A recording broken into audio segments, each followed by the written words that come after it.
Welcome to The Catholic Perspective, a podcast brought to you by rcspirituality.org. Enjoy the episode. All experts agree that the better spouses communicate with each other, the better their relationship will be, and the more fulfilling their family life will become. Good communication is one way to keep the grace of this sacrament flowing freely. Those same experts also agree that effective spousal communication is one of the most widespread problematic areas among married couples. During dating and courtship, future spouses seem to communicate great. They almost seem to read each other's minds sometimes. What happens after they get married? Why does healthy communication suffer in so many marriages, even among virtuous, well-meaning spouses? In this conference, we will first look at 3 challenges to spousal communication.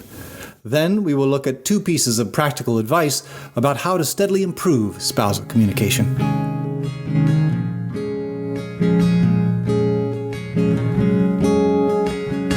The first challenge to communication: the mystery of gender.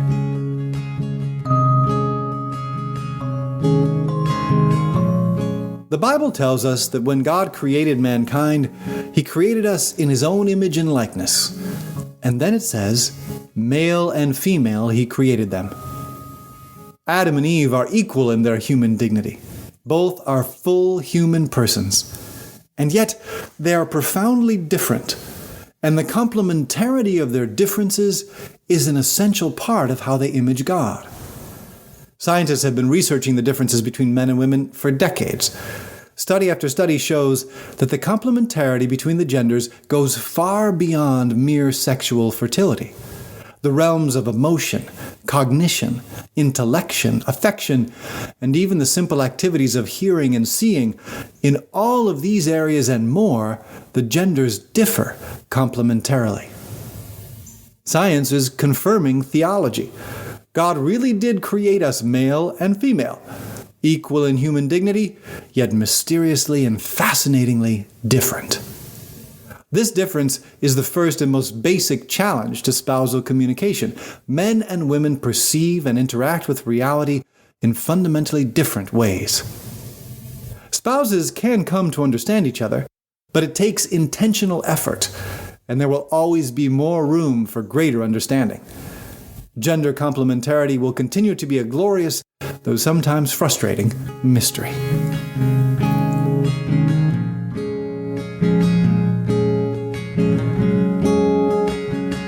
The second challenge to communication: time and space.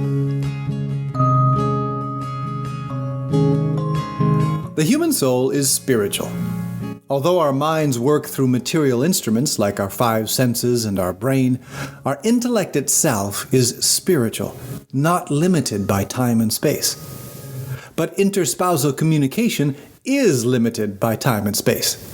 For example, most experts agree that the average person thinks at the pace of about 700 words per minute. But the average person speaks at the pace of about 120 words per minute. So what happens when someone is talking to me? In 1 minute of speaking, that person communicates 120 words. In that same minute, my mind, thinking while I listen, races ahead by about 600 words. So when I respond to that person, my thought reaction to what they have been saying is already 2 pages, so to speak, beyond what they actually said. But it gets worse. When I respond, I speak for a minute. 120 words. As I'm speaking, they are thinking, so by the time they respond to me, they're about 600 words beyond where I finished. But since I started my initial response already 600 words beyond them, by the end of 2 minutes, we're now separated by 1,200 words, the equivalent of about 4 or 5 pages. Now you can understand why so often we feel like we're talking and talking, but not really communicating.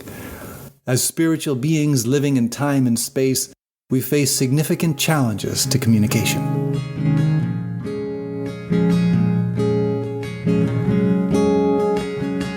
The third challenge to communication: original sin.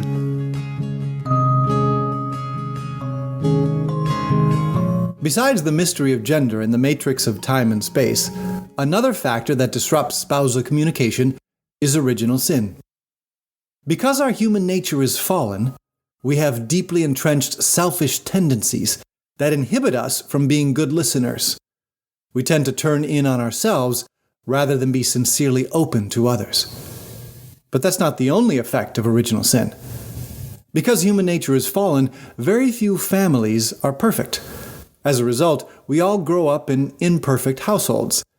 And so during our formative years, we experience sorrow, loss, and trauma. Some more, some less. This impacts our personality and the emotional patterns at work in how we interact with other people. Most often, these patterns are not conscious, since they can be formed even during our pre-verbal developmental period. So when two people get married, they are bringing to the table two separate bundles of subconscious emotional patterns that are not automatically compatible. This is one of the reasons that communication seems to get worse after the honeymoon. As the spousal relationship takes root and deepens, the spouses encounter sectors of each other's personality that simply never had a chance to emerge during dating and courtship. This incompatibility can be shocking, painful, confusing, all of which throws up a challenge to continued spousal communication.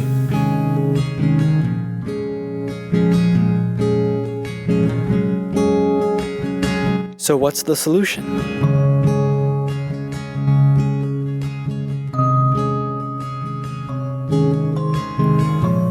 At this point, it may seem that effective spousal communication is an impossibility, but that's not the case. We just need to recognize and accept the fact that there are very good reasons why interspousal communication is not always easy.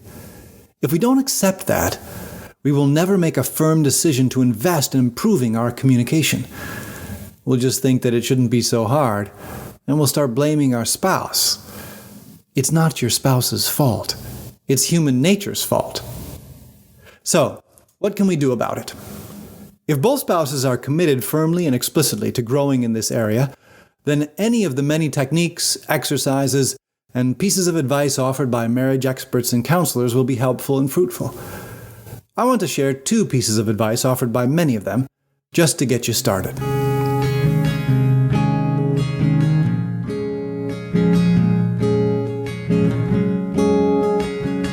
More than a date night.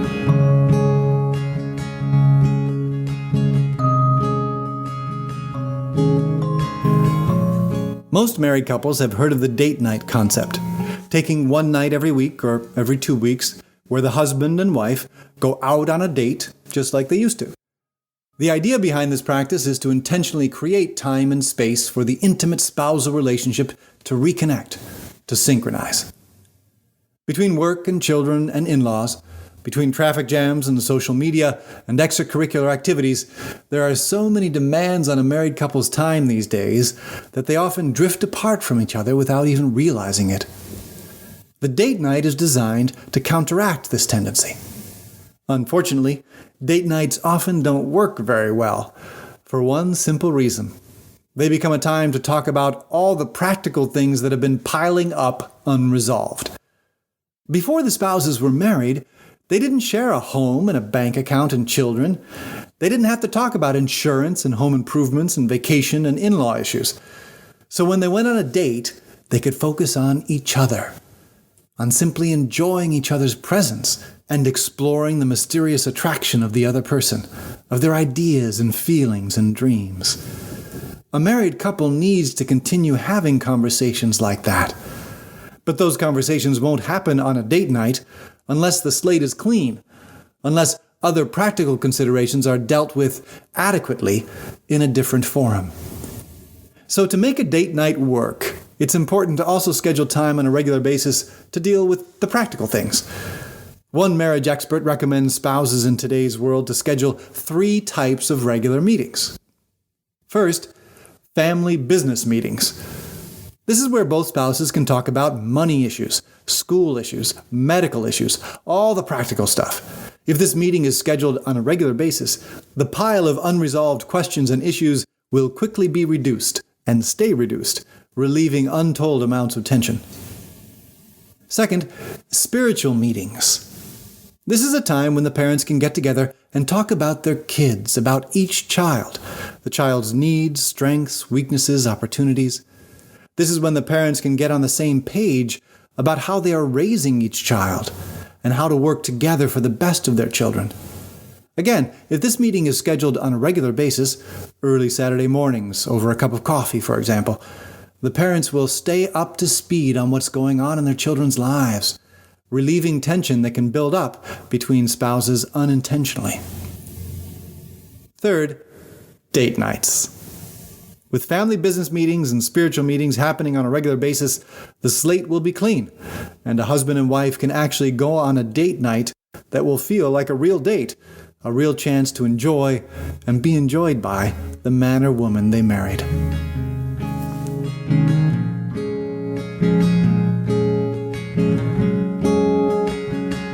LUV Talk.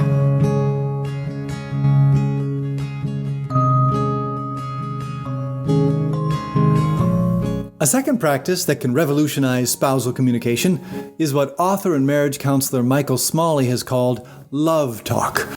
Love being spelled L-U-V. This basic principle is especially useful when spouses need to resolve conflict, but it can be used effectively in any meaningful conversation. The 3 steps of love talk are simple but powerful. L stands for listen. This simply means letting the other person speak and paying attention to what they're saying. It means avoiding unnecessary interruptions, having eye contact, paying attention, treating your spouse with the respect they deserve. U stands for understand. A lot of times when we listen, we allow our own thoughts to color our reception of what the other person is saying. This second step reminds us to really climb into the other person's mind and grasp what they really want to communicate. V stands for validate and voice back. For real communication to happen, each person in the conversation has to perceive that they are being listened to and understood. Otherwise, they will not feel completely free to listen to and understand the other person's response. After listening and trying to understand, the listener should voice back in their own words what they think the other person meant. This is the voice back stage. That validates the person who has spoken and also provides an opportunity to clarify anything that may have been misunderstood. Only after the listening spouse has done all 3, L-U-V, should they then express their own thoughts in response.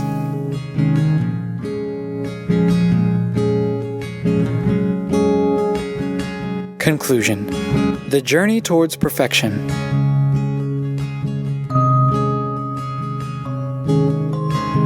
The 3 meetings and love talk are 2 practical pieces of advice that could give you a direction to take if you want to move towards better spousal communication.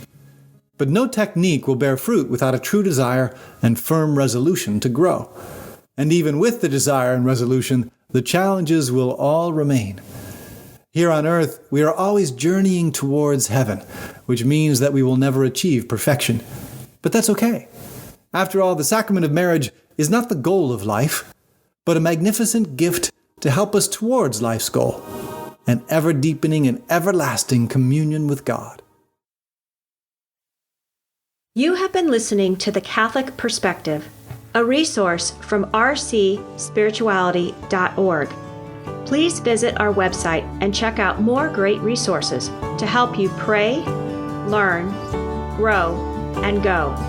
Please join our team of digital missionaries by subscribing at rcspirituality.org.